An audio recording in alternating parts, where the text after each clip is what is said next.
शेख मेरा और एक छोटा सा सवाल था। जी जैसे कि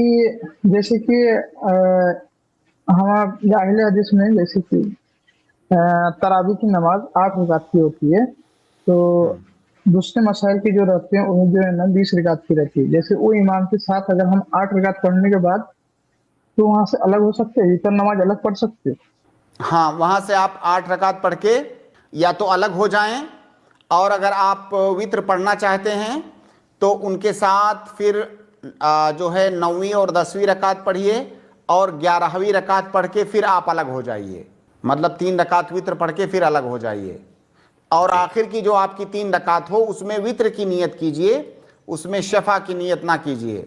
ये तरीका ये है। दूसरा तरीका ये है कि 8 पढ़ के आप अलग हो जाइए अपने घर या मस्जिद में कहीं और जाके आप वित्र पढ़ लीजिए।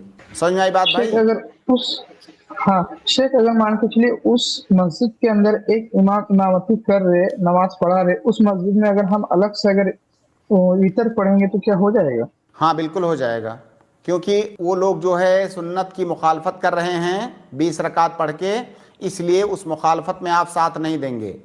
8 रकात तक आप पढ़िए, उसके बाद वित्र आप अलग भी पढ़ सकते हैं, और अगर चाहें तो उनके साथ आप वित्र पढ़ें, लेकिन वित्र की नियत कीजिए 8 के बाद। और जब आपकी 3 रकात हो जाए तो फिर आप अलग हो जाइए इमाम से और तशहुद करके सलाम फेर दीजिए। जी शेख, जज़ाकल्लाह खैर।